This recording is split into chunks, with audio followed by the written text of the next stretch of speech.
मैं विनीता खंडेलवाल शिक्षा में नाटक एवं कला के अंतर्गत आज आपके लिए एक नया शास्त्रीय नृत्य लेकर के आई हूँ, भरतनाट्यम। भरतनाट्यम जो दक्षिण भारत का सबसे प्राचीन शास्त्रीय नृत्य है, इसको दासियट्टम के नाम से भी जाना जाता है। किस नाम से? दासियट्टम। दासियट्टम के नाम से भी इस नृत्य को जाना जाता था। यह माना जाता है कि जो दक्षिण भारत के मंदिर हैं, वहां पर देवदासियों के द्वारा ईश्वर की प्रार्थना के लिए या देवताओं की स्तुति के लिए इस नृत्य को किया जाता था, तभी से इसका नाम दासियट्टम पड़ा होगा। लेकिन मंदिर की परिधि से बाहर लाने के लिए, मंदिर की सीमा रेखा से इस नृत्य को बाहर लाने के लिए और देवदासियों की कला से पृथक करने के लिए इसका जो नाम है वह भरतनाट्यम रखा गया। और ऐसी मान्यता भी है कि शिव पार्वती के द्वारा रचित इस नृत्य को प्रचारित करने का जो श्रेय है वह भरत मुनि को है। वह किसको है? भरत मुनि को जाता है। तो इन्हीं के नाम के आधार पर इसका नाम भरतनाट्यम पड़ा होगा। इसमें इस नृत्य में मुख्य रूप से नृत्य और नाट्य दोनों का ही सम्मिश्रण माना जाता है। और भरत मुनि के शास्त्रीय नृत्य के अनुसार इस नृत्य में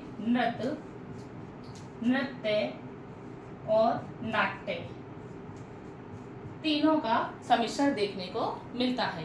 भरतनाट्यम का यदि हम शाब्दिक अर्थ भी देखेंगे तो इसका अर्थ निकल के आता है कि भरत मुनि के या भरत के शास्त्रीय नियमों के अनुसार किया जाने वाला नृत्य जो है वह भरतनाट्यम है। अब यदि इसके वाद्ययंत्रों की बात करें तो इसमें मुख्यतः मृदंग, बांसुरी और वायलिन आदि वाद्यंत्रों का प्रयोग किया जाता है। कौन कौन से? मृदंग, बांसुरी और वायलिन का प्रयोग किया जाता है। इसके जो मुख्य कलाकार हैं वो हैं मृणालिनी साराभाई,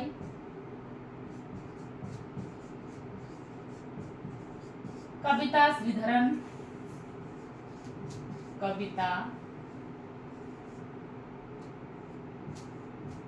श्रीधरन,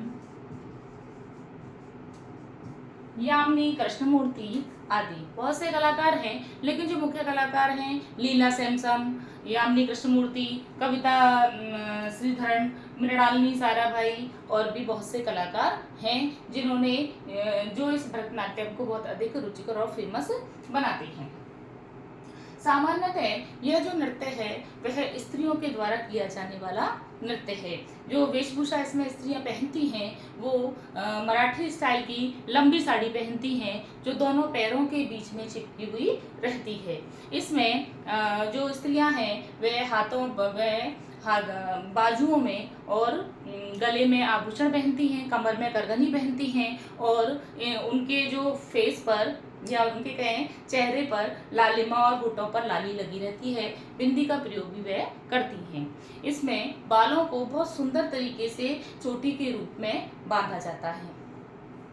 तो इसमें जब स्त्रियां नृत्य करती हैं तो मुख्यतः स्त्री प्रधान नृत्य ही है। लेकिन जब पुरुष इस नृत्य को करते हैं, उसका प्रदर्शन जब पुरुष करते हैं तो इस नृत्य को लोक कचपुरी नृत्य के नाम से जाना जाता है। लोक कचपुरी नृत्य के नाम से जाना जाता है।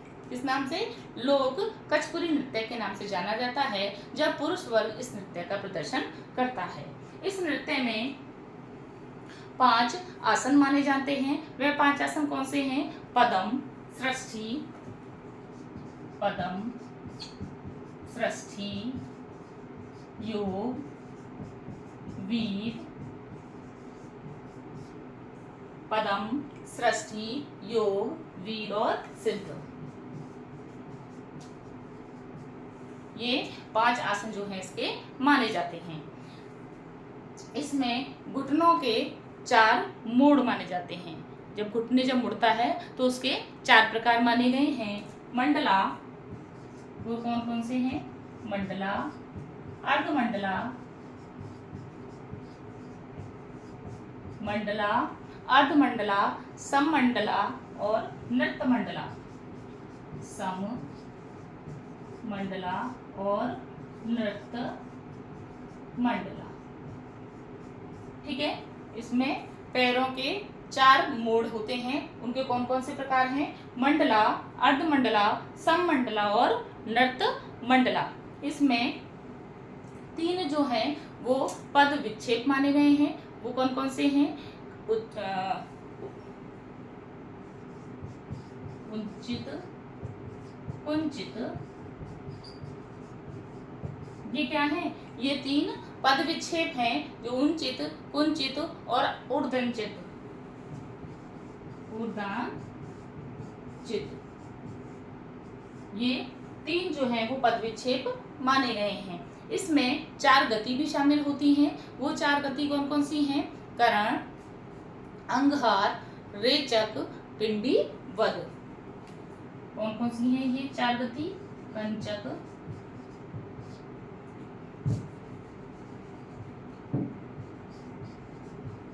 अंगहार,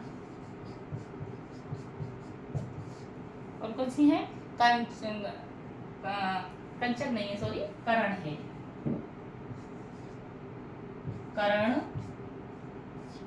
करण, अंगहार, रेचक